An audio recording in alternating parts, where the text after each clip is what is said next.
Hello, Tech in Asia's own Vanessa Tan, ladies and gentlemen. Excellent. First up, we have Gina Romero from the Athena Network. Come on up, Gina. Welcome to the stage.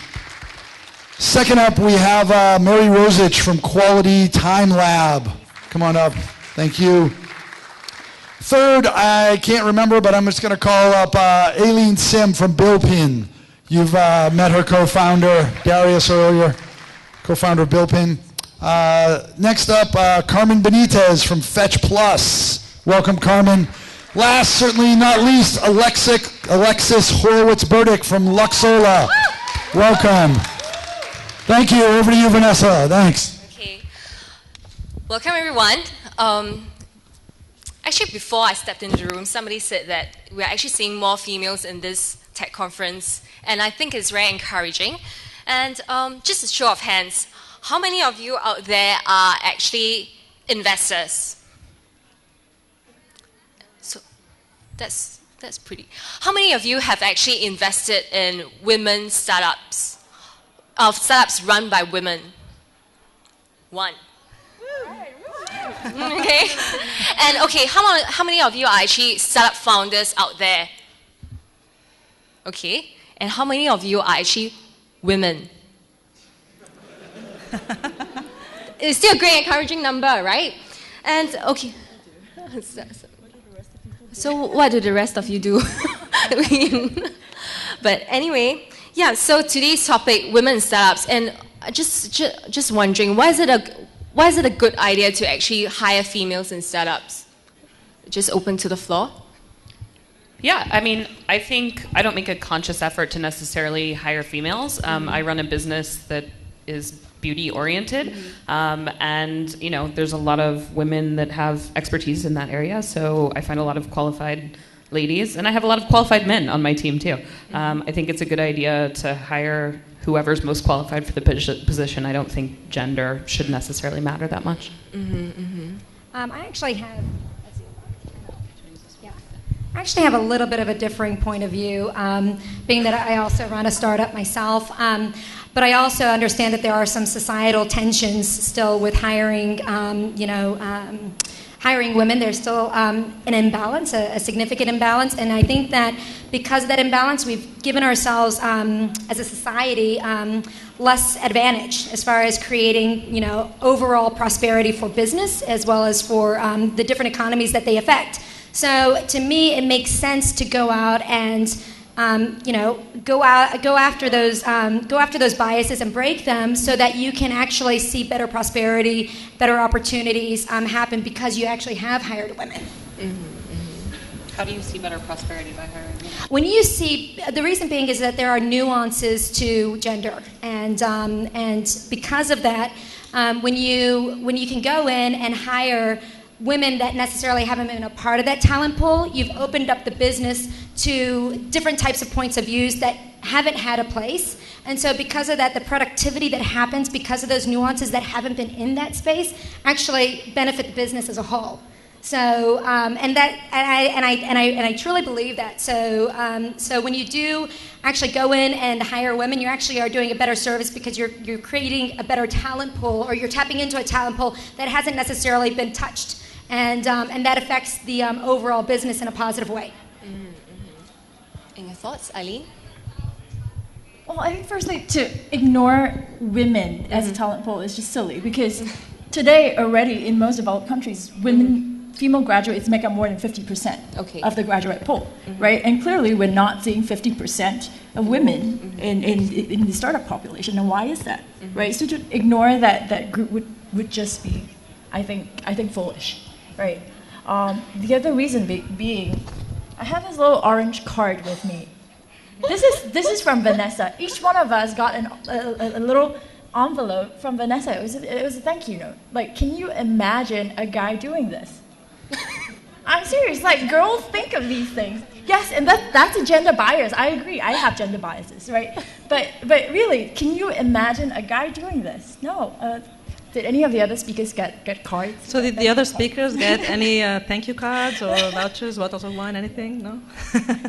But also the data shows it, right? The data shows it. Like when Dow show Jones it differently. actually did a study, a 15-year study of venture-funded companies, and guess what? The companies that succeeded tended to have double the median of female executives on the team, right? And I think it boils down to just requirements that having diversity on the team. I think that's really important. Yes. I think that's a great point, actually. I think the point is more about diversity, making sure that you cover all the angles in your business. Maybe you have a team of 5 engineers, 20-year-olds, single, they are all growing up in the same kind of culture, background.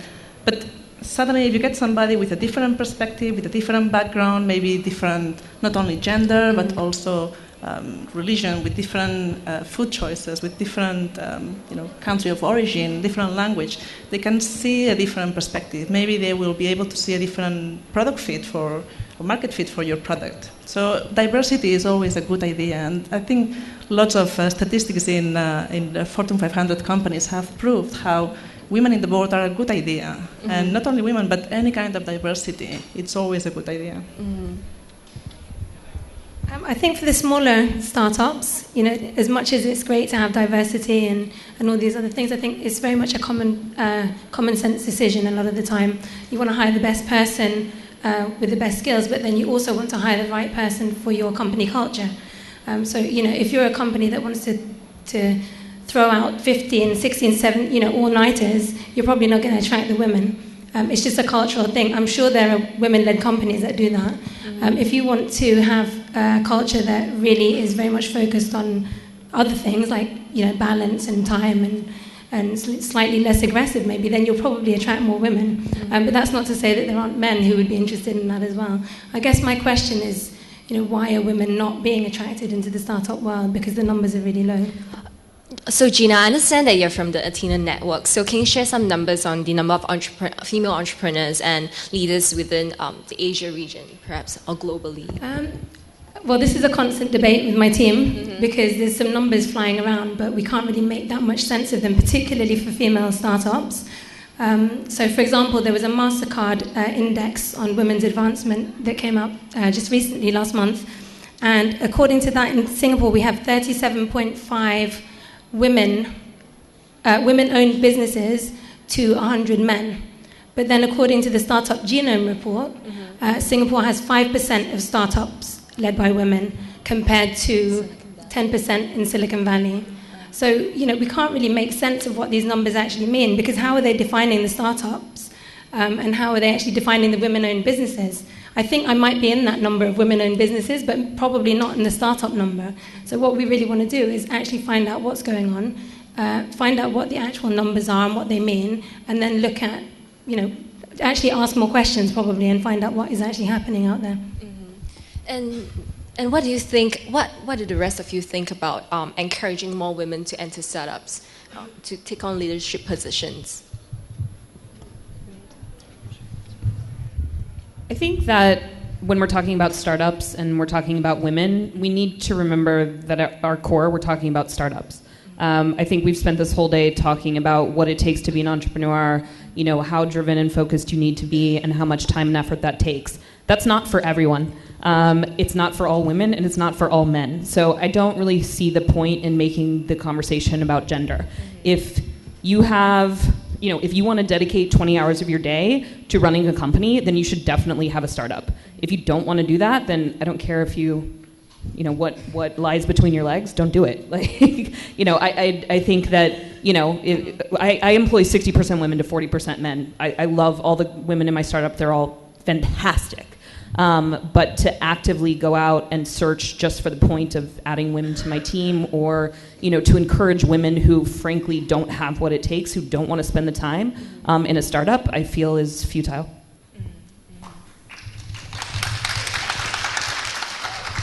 Okay, so maybe I'm going to get a boo, which is okay because we're allowed to have different points. I think that we should encourage women to go into startups by looking at the actual structure of a startup. And a structure of a startup is a flat business for the most part.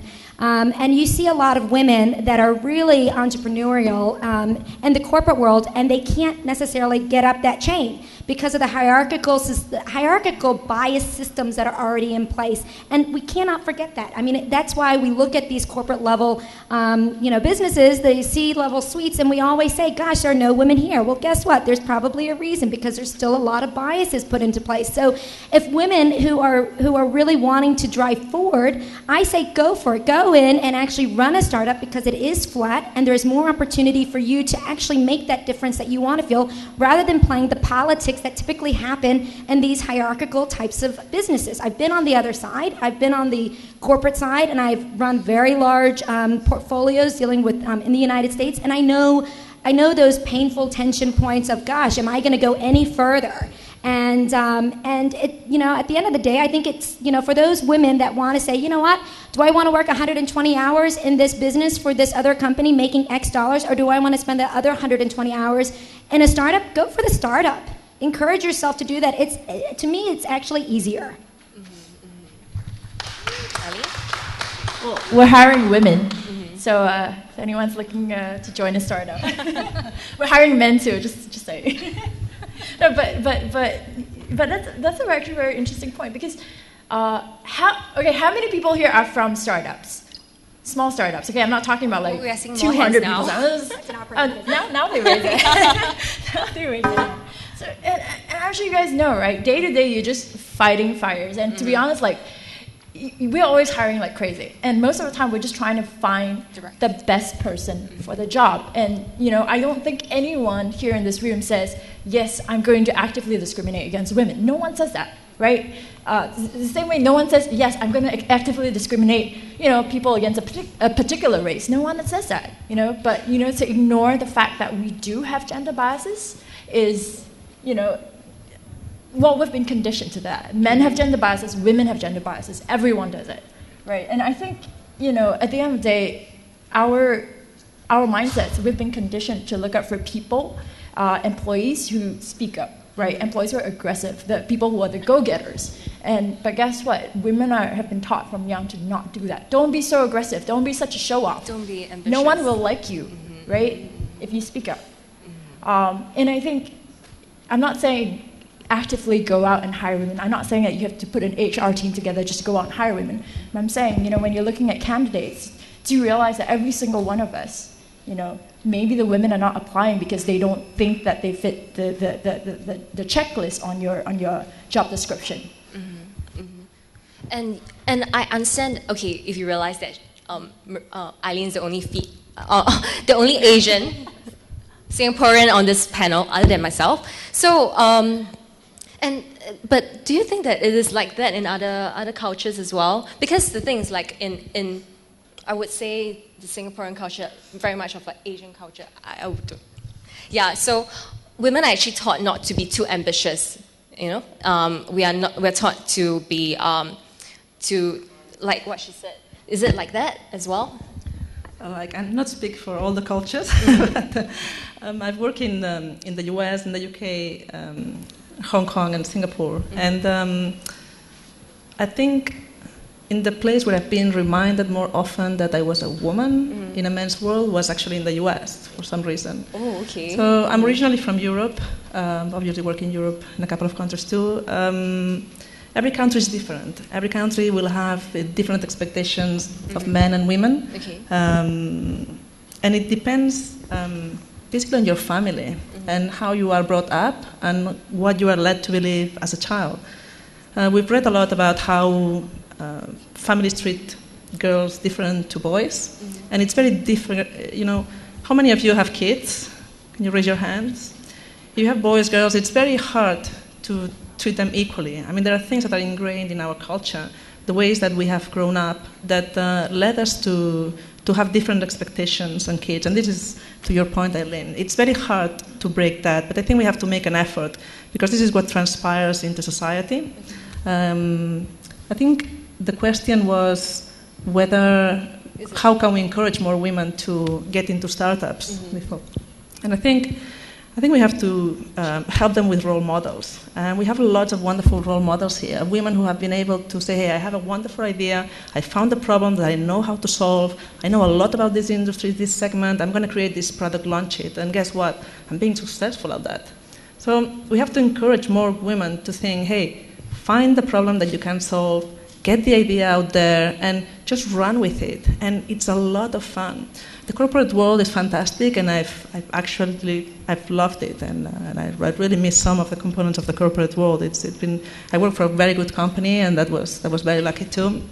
But in the startup world, you get a lot of excitement, and I think we need to lead by example and show the girls that it's possible. You can actually run with an idea, make it grow, and have a lot of fun with it. So I think it's all about encouraging women and showing them that it is possible. Gina, like you have something to say as well? Yeah, I think there's a lot of myths about the startup world in general. I know that there are companies out there that are out for the big millions. They're out for the IPO, they're out for the big investments, they're out for the exit plan. But not all startups have to be about the biggest numbers out there. I mean, certainly I've had a few startups now. It was never really my plan to go after the millions. Hopefully I'll get the millions eventually, but it was never an aggressive game for me. I just wanted to run a business that I enjoyed and have more flexibility and do cool things and develop new ideas and have the freedom to do something more interesting. In fact, call the shots. To me, it was more about that. It was never really about going into an industry where I was going to spend, nights and nights and nights working. It happened, and it does happen, but not all the time. I think that I have a pretty good, comfortable life, and I think I'm pretty ambitious still. I wouldn't say that I'm an underachiever at all.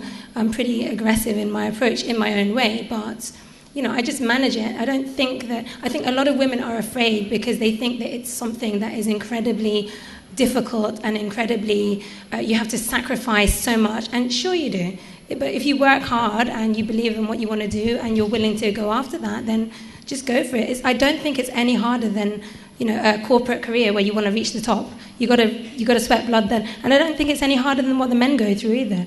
The men have to work pretty hard too. So it's just a matter of defining what your work ethic is and how you want to do it. And it doesn't have to be the blood, sweat and tears type of business. All these other businesses out there that actually make money and make profit and contribute to the economy are actually just as valid. So I think, maybe sometimes don't actually get analysis paralysis by thinking so big that you've actually terrified yourself of even having a go. Alexis, you look like you have something to say. I don't know if I should say it or not. Just say it. I completely admire, women who run what I consider small businesses, but we're talking about startups, and we're all in the room to talk about making it big and wanting to succeed on a massive level. And so again, I just have to take it back to the point that I think small businesses are wonderful and they contribute to our economy, and they're fantastic whether or not you want to run them as a male or a female. But I do think that when you're talking to women and you want to help them understand whether or not they should be running a startup, then there is a big differentiation between a small business and a startup, right? So. Well, I think what I'm saying is that you sometimes want to start small and not intimidate yourself before you've given it a go, because sometimes you haven't even put one foot in the pool yet and you've already terrified yourself of. A lot of women are afraid of the investment process. They're afraid of going through the investment process because they know nothing about it. They're afraid of building technology because they're not tech women. Sometimes you can be too afraid to even have a go. And I think that sometimes from starting small, you can actually grow big. I mean, even with the Athena Network, we started a year ago. I just wanted to have a coffee morning. Now it's taking off. Bring it on. Let's go global.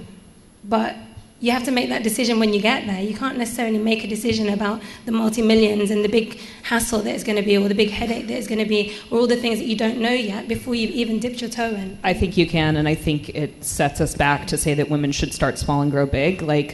Go big, go just like all the other men doing it. It's not that hard, and there's plenty of great female mentors and great women to look to that have done that. I agree with both ways of doing it, but I think to say that a great way for all women to start is small, I just don't agree. I'd like to add a note to the working hard point, because I think a lot of people have the belief that working in a startup, you work a lot more hours than in the corporate world. And I think when somebody works hard, they will work hard anywhere. In a SMB, in a global corporate, you can work 20 hours a day in any kind of organization, being a startup or being something else. Now, what startups have different is that you have an incredible growth at the beginning, and this is where it's very hard to go through this growth phase, because it really takes a lot of your energy at the beginning, and it suddenly doubles the amount of hours that are required, and you need to manage that growth. I think that's what makes it fascinating. But guys, I think we have an opportunity to work hard and make it work hard, both in corporate or startups or small businesses. I think somebody told me, thank God that they only have 24 hours, because if it had 50, we'd work 50. I think that's the point. You work hard anywhere you are, and that's part of your work ethic. I think it's a little bit ironic that we're sitting up here talking about women in startups and gender biases, and yet we've all just exhibited a little bit of gender bias by saying, what, women don't want to work long hours. It's absolutely not true, because I know you guys work like crazy in startups, and I know you guys have kids at home. I don't have any kids, right? But I know you guys work insane hours at work, in the office and at home. So if you want to talk about hiring people who can deal with a lot of shit, like sometimes literal shit. So seriously, I don't know how these guys do it. So on just on the topic of hiring, right? I understand from our female entrepreneurship series on Tech in Asia, Alexis, you said that you are always on a constant lookout for candidates. Like, what kind of candidates do you look out for, like for your startup? I mean, I think for us, we're adding sort of 20% to headcount every month at this point, and I'm just always looking for people who fit into our culture. I think that's the most important thing for us right now, and it's what's allowed us to succeed, over the past year and a half. For us, unfortunately, that typically means that you are able to work a lot of hours. We aren't, if somebody joined and then told me they were pregnant and wanted to take 3 months of maternity leave, I would love to try to work around that. I don't know if it's a reality for us right now. So I think, we got a lot of single ladies in the business. And we have a lot of single guys too, right? I mean, it is who we are right now, because we all work, sort of constantly. But when it comes in terms of talent, I look for the best skill set for the position that I need to find, and I'm a total stalker, and I'll just hunt that person down until they say yes to working for me. I just want to add about that hiring, with your thought process around women and childbearing years and having babies. I actually have 3 children, and I have an 8-month-old at home. And I probably beat Marissa Mayer when it came to going back to work, because I actually had oddly enough, seriously, I had a meeting while still in the maternity ward. So, like 2 days later. So there are some little crazies out there, including me, that say, yeah, I'm going to work nonstop. And you learn time motion studies as a parent on how to be as effective with your time as possible. So I wouldn't necessarily rule out hiring a woman who's going on to like a 3-month, pregnancy leave, because maybe she can work from home. There are different flexibilities that you can, potentially provide. So I wouldn't necessarily stop that from you all thinking to yourselves, hey, do we need to hire women? Or maybe we shouldn't hire women because they're in these childbearing years. Well, since the moms are talking, I have 2 kids. You have 3, right? So I think one important point to make is, if you want to have kids, don't stay back. You can do anything with kids today, especially in Asia, where we have a lot of help. I've traveled with my kids, I've done meetings. I was in hospital and I was doing business meetings, and when the other person realized that I was actually in bed after a C-section, they asked me to reschedule and hang up. But we do that all the time. It's technically possible. You just add more tasks to your calendar, and it's completely manageable with help and a good management of time. Now it goes back to the skills and the ability of that person in order to fulfill their tasks and meet their goals.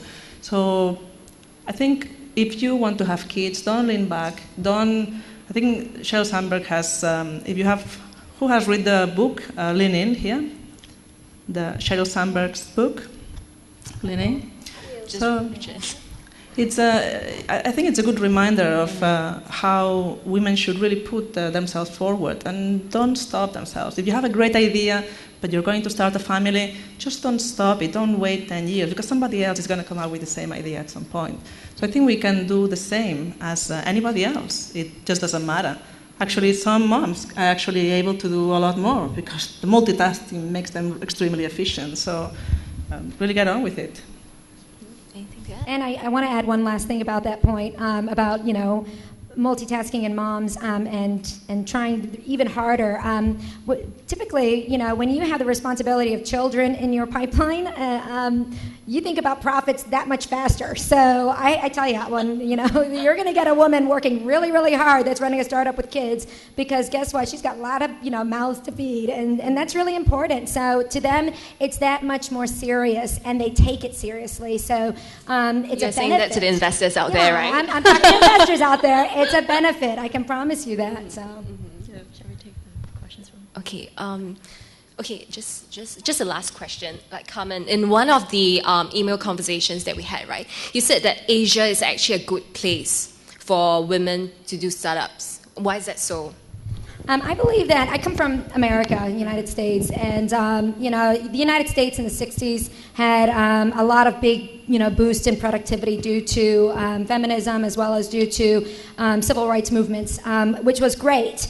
And that helped to spawn the economy and really spur it to really drive it forward and drive progress. What's happening here, which you all can relate to, is that Asia Pacific and in general is one of the major emerging markets, and we get excited about that, and it's because there's a pool, and that pool includes women, includes different types of socioeconomics, and because of that we can tap into that through technology. So for anybody in general that wants to go in, be it female or male, you've got a really large growth engine here, and so you can really tap into it faster to generate the type of profits that you want for a business, more so than I would suggest in the States right now. Before this panel, I actually asked Vanessa what percentage of the audience is going to be women, and she told me 1 in 5, right? But I'm seeing a lot of women in this room. Yeah, what happened? Did the guys just leave, or all the men left? Yeah. Okay, wait. Let's do this again. All the females in the room, put up your hand. Come on, Raise your hand. up high. That's great. This is more than 20%. This is more than 20%. Yeah, That's it is. awesome. Yeah. One of the Mary mentioned the book Lean In, so I happen to be a big fan of the book as well, and I think one of the most striking things that was covered was how women systematically underestimate themselves. And I'm also going through a stage where a lot of my girlfriends are starting to go into their 30s. Now you know how old I am. And a lot of women are holding back. They're saying, okay, should I apply for this job? Should I, go and do a startup? Because am I good enough?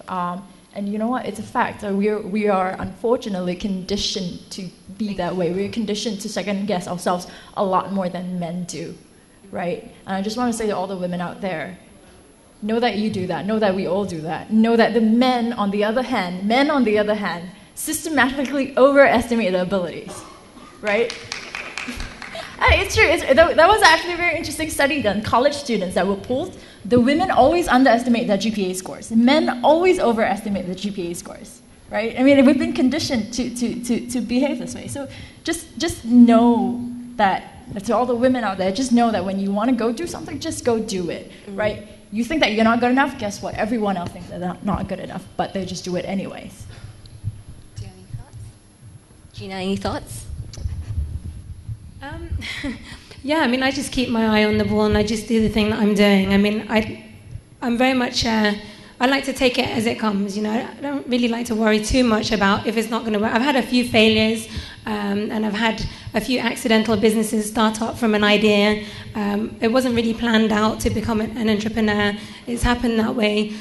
Things are building up and creating more and more traction. Just don't overthink it so much. Just go for it. Have a look at what's happening. Some of the really, really successful businesses out there, I was sharing earlier, if anyone's heard of Tommy Tippy, so Sign Up Being a Mum, it's the cup that when you turn it upside down, it doesn't spill. I mean, this lady just wanted a cup that didn't spill. She just couldn't believe that it didn't exist. She was looking for something that wasn't in the market. She realized it wasn't there. And then she became obsessed with the idea of looking at valves and how valves worked and trying to figure out how to engineer it into a cup. And then she created this monster of a business. So just focus on the idea, keep your eye on the ball, and if you have an idea, just go for it. And I think there's loads and loads of support out there, particularly in Singapore. I mean, there's so many different ways that you can take your business forward. I think women are not looking at these as much. I certainly wasn't. Now I am, but I certainly wasn't looking at ways that we could create a catalyst for growing. I wasn't looking at how to create a catalyst to grow my business. I wasn't really looking at scale. And then I'm looking around and I'm seeing investments here and there and scaling businesses and tech startups doing really well. So I think, you've got to look around and see what's happening out there, because sometimes it can actually help you evolve in the idea that you originally had. Particularly women, that number is really low. That 5% is really low. So we've got to look at, can we actually create an ecosystem that will create more women startups, and how? And that, to me, is something really important. That's my husband.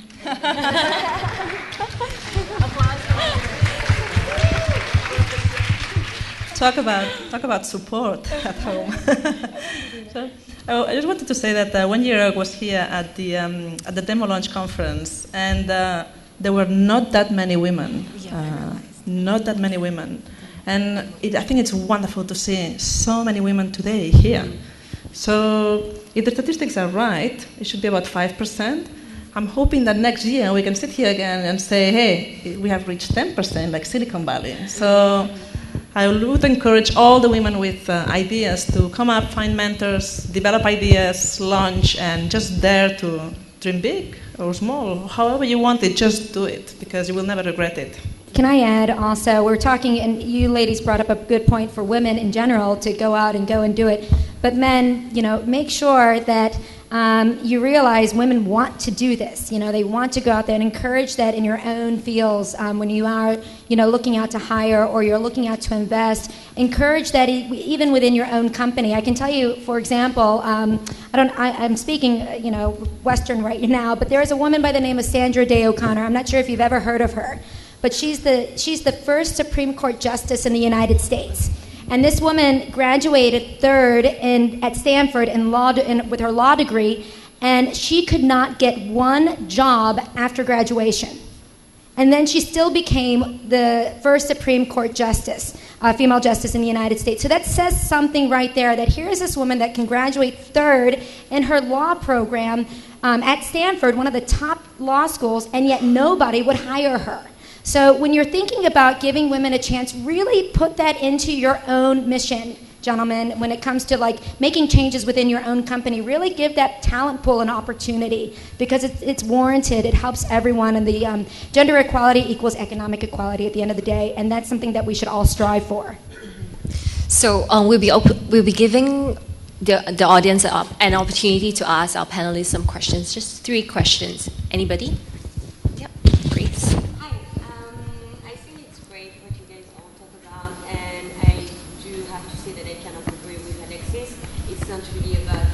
Being a woman or being a man, it's about are you able to put 120 hours a week, and become an entrepreneur. My question is more about funding. How many of you actually have a startup and have already pitched to VCs? So to the 4 of you, how did that go with VCs, and how did you convince them that it didn't make any difference that you were a woman and not a man? Just going there, because Gina was saying that for her, she didn't want to kill herself, working many, many hours. She wasn't really looking at the big exit. And I feel like that can be the problem with VCs, that women might not be as ambitious as men, and might not be looking for the big exit, and that's why they would prefer to invest in men. So how did that go? So from my experience, I think it depends who you talk to. Sometimes you talk to investors who are very experienced, and they can see the person in front of them based on their skills, education, experience, and so on. And sometimes you talk to people who just don't see that. and that's nothing. You cannot, change people. So, and that happens like everything else in life. I think you have to highlight your skills, your experience, your vision. Whether you think you can take your startup, how do you think you can put the product in the market better than anybody else and make it happen? And I think this is what they value, regardless if you are a man or a woman, and this is what they should value. They actually ask you about your personal life and about your 2 peers. I had interesting experiences, yes. But I also have to take into account the cultural background of the people asking the questions. So it's not the same if you're talking to people in Asia, in the US, or in Europe. So you have to be mindful also that they might be asking the question for their own cultural preferences. So obviously I cannot give you specifics, but yes, I've had interesting cases. And I think what's important when you are talking to investors is trying to understand if the person on the other side of the table is a good match for you, if they can really take your business to the next level. If they can, because money is just money, you can find money anywhere, and we've got offers for money, but what's important for a startup is growth. And who's going to be able to take you, open doors, create a good connection, get you into the right segment, into the right industry. And I think that's really important. And Alexis? Yeah, I mean, we've done several rounds of fundraising, and I think the most important thing is you just need to learn how to sell yourself. I think that's if you're a man or a woman, if you can't represent your company strongly and your idea strongly and compel an investor to understand exactly why they should be handing over money, then you're not doing a very good job of representing your startup. If the conversation leads to gender, then you've gone horribly wrong somehow. And if somebody, there are cultural issues. I had one investor ask me if I planned on having children, and I knew he wasn't the right investor for me because who fucking cares? So what happened after? What happened after? I mean, it's just the wrong question. I'm not, what, who cares? I mean, we work extremely hard. I work extremely hard. Mm-hmm. It shouldn't, as many of the women up here have said, having a child, I don't think should play into the conversation at all. Mm-hmm. I think it's about personality. It's about your idea. It's about your drive. It's about your ability to create a great team around you. If the conversation becomes about gender, you're just setting yourself back. It just doesn't make sense. So. Some people say that it's like dating, actually. You want to have, good feeling with the person. Uh-huh. So it's exactly the same. You want to be with somebody that's asking the right questions too. And Eileen? So we've done, I'm on my second startup right now, and we've done only 2 early stage, for both my startups, we've done only early stage funding. Okay. I haven't run into that much, not explicitly at least. Mm-hmm. So, but I don't think I've ever had a conversation where the investor actually questions, my ambition or, as a woman. I think partly because you're very clear. You're ambitious. You have what it takes to be an entrepreneur. Exactly. Actually, I have an interesting story. I was actually pregnant when I was going through my initial round last year, and I actually hid my pregnancy because I did not want to have it considered a deterrent to going in and being able to run a business, because it wasn't in my mind. And so I didn't want to go in and make that case if I had to make that case. To me, having children has nothing to do with running a business. People, there are men that have children and there are women that have children. And so, at the end of the day, you're just running your business. So I actually hid my pregnancy, and I closed the deal when I was about 8.5 months pregnant. So, and I was very pregnant, and amazingly, no one asked. So, but yeah, would I have brought it up? Going back and looking at it now, probably not still. I think that there's still inequalities, and I just don't think that... I don't think that VCs necessarily want that as part of their, discussion and their due diligence. So I kept it completely mum. My investors do know that I have previous children. They probably now know that I have a new baby. And that's just how it works. I just compartmentalize my life that way. I think at the same time it's encouraging that women like Marissa Mayer can be the CEO of a Fortune 500 company while being pregnant. So I think there's hope for the world. And any more questions from the floor before we? Question from men. Can we take a question from men? Any men out there? There's one. Okay. Oh, awesome. Yay.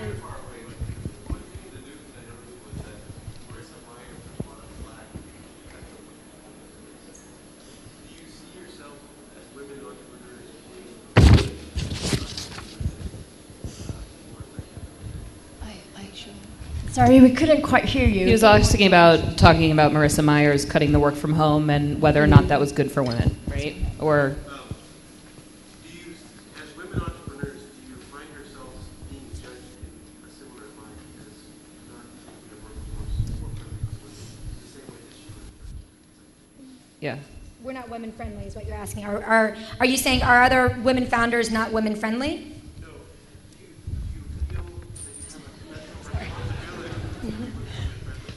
I think really if you looked at that story, it was about the efficacy of the workforce that was staying home, not about whether or not women should be able to work from home.